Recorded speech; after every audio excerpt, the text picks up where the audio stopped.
ठुकरा के मेरा प्यार मेरा इंतकाम देखेगी। मतलब वोट है तो नोट है और वोट नहीं तो नोट नहीं। आम आदमी आज हवाई चप्पल पहन के हवाई जहाज नहीं चल रहा, आम आदमी हवाई चप्पल बेच के हवाई जहाज चल रहा है। पहले आम आदमी पॉकेट में पैसा लेके बाजार जाता था और थैली भरकर सामान लाता था, लेकिन अमृत काल में आदमी थैली भरकर पैसा लेके जाता है और पॉकेट में आलू टमाटर प्याज लेके घर वापस आता है। प्रधानमंत्री जी बोलते हैं सबका साथ, सबका विकास, सबका विश्वास। अगर ऐसा ही है तो भारत के लोग आज देश छोड़ के क्यों जा रहे हैं? 2018 से लेके 2023 के बीच 6,70,000 भारतीय ने अपनी नागरिकता त्याग दी। माननीय सदस्य सुश्री सयोनी घोष जी। धन्यवाद अध्यक्ष महोदय, आपने मुझे बोलने का मौका दिया। मैं अपनी पार्टी की भी आभारी हूँ for this opportunity. Madam, supplementary demand for grants is a constitutional pre-arrangement and I agree that it should definitely not be objected. But it also raises the question as to why does the government need further allocation when it has not been able to spend what it already has. In financial year 24, government's final consumption expenditure was 14%, but it decreased to 4.4% in financial year 25 second quarter. This means that the government has spent much less this year as compared to last year. In the first quarter of 24-25, government spending was 4.15 lakh crore and many cited model code of conduct a reason for spending less, but in the second quarter, it further decreased to 4.1 lakh crore. Madam, to my simple understanding, this grant is being demanded from the exchequer, but this is the money which is collected from the people and it is meant to be spent for the people. Since Professor Shogata Rai has already spoken about the technical aspect, today I choose to speak on what this government has delivered to the people of this country, the utilization of resources and departments it's seeking additional grants for, and also its complex relationship with the state of West Bengal. Sir, इनके bulldozer के चलते madam Bharat के लोग सवाल पूछना भूल गए और भारत की जनता आजकल इतनी भूखी है कि खाने को धोखा भी खा लेती है। मैडम, भारत में एक मिडिल क्लास जो एक साल पहले एक वेजिटेरियन थाली 100 रुपए में खाता था, आज वही वेजिटेरियन थाली 152 रुपए की हो गई। टमाटर की कीमत 247% बढ़ गई, आलू की कीमत 180%, लहसुन 128% और तेल नमक। पहले आम आदमी पॉकेट में पैसा लेके बाजार जाता था और थैली भरकर सामान लाता था, लेकिन अमृत काल में आदमी थैली भरकर पैसा लेके जाता है और पॉकेट में आलू टमाटर प्याज लेके घर वापस आता है। सर, माननीय वित्त मंत्री ने पहले कहा था कि बहुत हो गई महंगाई की मार, अब की बार मोदी सरकार, और आज उनके विचार में inflation is an international problem, महंगाई एक अंतरराष्ट्रीय समस्या है। तो विश्व गुरु, विश्व बंधु इस अंतरराष्ट्रीय समस्या का समाधान क्यों नहीं कर पा रहे हैं? Ma'am, 74% of Indians are unable to afford a healthy diet. The household savings have plunged to a 50-year low. Around 48% of the households in this country are facing a financial crisis क्योंकि उनका खर्चा उनकी कमाई से ज्यादा है. The economic inequality in India is a 100-year high.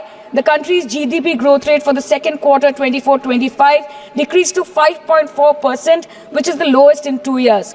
The government's total debt has reached a staggering 176 lakh crore and the total debt is expected to soar up to 185 lakh crore by the end of the financial year. आज आपके उधार की वजह से हर हिंदुस्तानी पर 1.25 लाख का बोझ चढ़ गया और आप उनकी मजबूरी को अपनी ताकत समझते हैं। बंगाल में ऑल इंडिया तृणमूल कांग्रेस की प्रदेश युवा अध्यक्ष होने के नाते मुझे हर दिन कई नौजवानों से बात करनी पड़ती है। वो मुझे ये पूछते हैं कि मोदी जी ने हर साल 2 करोड़ नौकरी का वादा किया था, अर्थात 10 साल में 20 करोड़ नौकरी।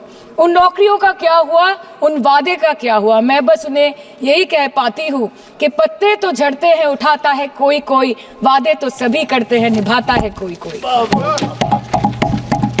Ma'am, as per the latest report by CMIE, the unemployment rate has risen to 9.2% in June 2024 as compared to 4.9% in 2013-2014. Female unemployment rate is much higher at 18.5% in June 2024 as compared to 7.7% 2013-14. Around 37% of working women are unpaid. In rural areas, this figure is at a horrific 43%. प्रधानमंत्री जी बोलते हैं सबका साथ, सबका विकास, सबका विश्वास अगर ऐसा ही है तो भारत के लोग आज देश छोड़ के क्यों जा रहे हैं? 2018 से लेके 2023 के बीच 6,70,000 भारतीय ने अपनी नागरिकता त्याग दी। सिर्फ 2022 में ये संख्या करीबन 2,25,000 की थी। In 2022 alone, 7,500 high net worth individuals with a net worth of more than 8.3 crore or more left India. नवंबर 2022 से सितंबर 2023 सिर्फ 10 महीने में 96,917 Indians were arrested attempting to cross the United States illegally. Modi ji कहते हैं कि वो सबके साथ है, मगर ये आंकड़े बोलते हैं जो सबका होता है वो किसी का नहीं होता।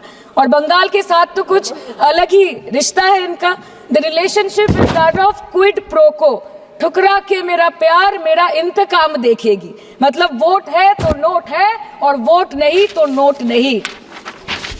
As per the available reports, as on 19 July, rupees 1.23 lakh crore is already due from the government of West Bengal against flagship programs like Manrega, PM Awas Yojana, Gram Sadak Yojana, National Health Mission, Central Food Subsidy. Further, 40,806 crore is projected dues against these schemes, bringing the total amount to a staggering 1.71 lakh crore. Madam, health care की schemes में सिर्फ fund हमको दिया नहीं जाता क्योंकि colour coding match नहीं करता है। सो आप सबका साथ सबका विकास जो बोलते हैं, is it hinging on colour coding? आपको रंग पसंद नहीं तो आप बंगाल के लोगों को पैसा नहीं दोगे और फिर आप आके बोलते हो कि हम बंगाल में जीत क्यों नहीं पाते। Ma'am, this is the reason, this stepmotherly attitude, जिसके लिए बंगाल के लोग हर बार इनको बड़े बड़े रसगुल्ला खिलाकर वापस दिल्ली भेज देते हैं। Even after making several attempts to crush our aspirations and our economy, Bengal government stands tall and true towards the commitment towards its people. Bengal में सिर्फ दीदी है तो मुमकिन है। The West Bengal government started transferring money to the bank accounts of 21 lakh people who worked for 100-day scheme without receiving any payments from the central government for Manrega. Even before Ayushman Bharat, in Bengal, Shastra Shati, a cashless scheme was launched, providing treatment cost up to 5 lakh for per person belonging to any strata of the society. आज कलकत्ता के किसी आलिशान private hospital में जहाँ पे एक अमीर आदमी की चिकित्सा होती है, वही बगल वाले बेड में एक गरीब मजदूर, एक गरीब किसान की भी ट्रीटमेंट होती है। यही है ममता बनर्जी का विकास। और आपके अमृत काल में the cost of medical treatment has been doubled in the last 5 years। आप फार्मास्यूटिकल्स की, सर आरजीकर पे बात ना बोले, आपकी सीबीआई पे अभी तक कुछ बोल नहीं पाए। हम लोगों ने जो, हमारी पुलिस ने जो बोला था, they are still sticking to that. So उसके बारे में मत बात करें, ठीक है? आप उत्तर प्रदेश के बारे में बात करें ना sir. Sir, medical inflation is at 14%। Regularly लिए जाने वाले दवाइयों की कीमत 50% बढ़ गई। आप सिविल एविएशन के लिए ग्रांट्स मांग रहे हैं। एक डोमेस्टिक फ्लाइट, उसकी राउंड ट्रिप की टिकट 20 से 30 हजार में बिक रही है। आम आदमी आज हवाई चप्पल पहन के हवाई जहाज नहीं चल रहा, आम आदमी हवाई चप्पल बेच के हवाई जहाज चल रहा है। You are demanding funds for education but conveniently ignoring the fact that 11 lakh children have dropped out of school according to your own data. आज भारत में सिर्फ 47.51% स्कूलों के पास कंप्यूटर की फैसिलिटीज है और उसमें 33% के पास internet connection. In law and justice, you have not been able to provide legal aid to more than 1% of the eligible population. In public enterprises, 5.1 lakh public sector jobs have disappeared in the last 10 years. Railway में करीबन 2.5 lakh post बाकी हैं और उसमें से vacancy है in critical safety categories. नए भारत में आजकल ट्रेन पटरी के ऊपर कम और पटरी के बाहर ज्यादा चलती है। मुझे दुख लगता है इस सदन में ये कहते हुए मैडम कि मैंने अपने लोकसभा क्षेत्र जादवपुर लोकसभा क्षेत्र के लिए एक बारुईपुर कोबी सुभाष मेट्रो एक्सटेंशन की मांग की थी। मुझे डिपार्टमेंट से ये चिट्ठी मिली जिसमें उन्होंने लिखा है that this project is not economically viable and this project is unremunerative. तो आपको अगर सब जगह से पैसा चाहिए तो मुझे ये बात समझ में नहीं आती कि लोग खुद के लिए आपको वोट देते हैं कि आपके फायदे के लिए वोट देते हैं।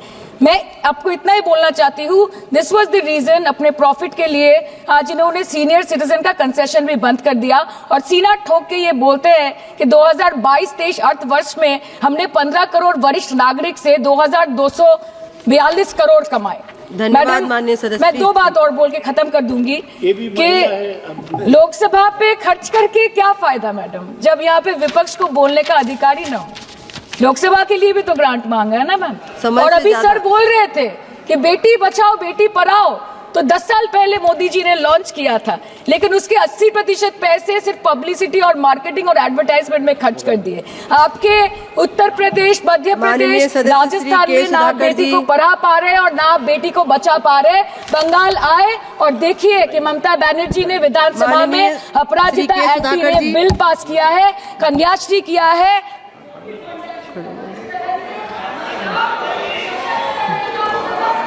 Thank you madam.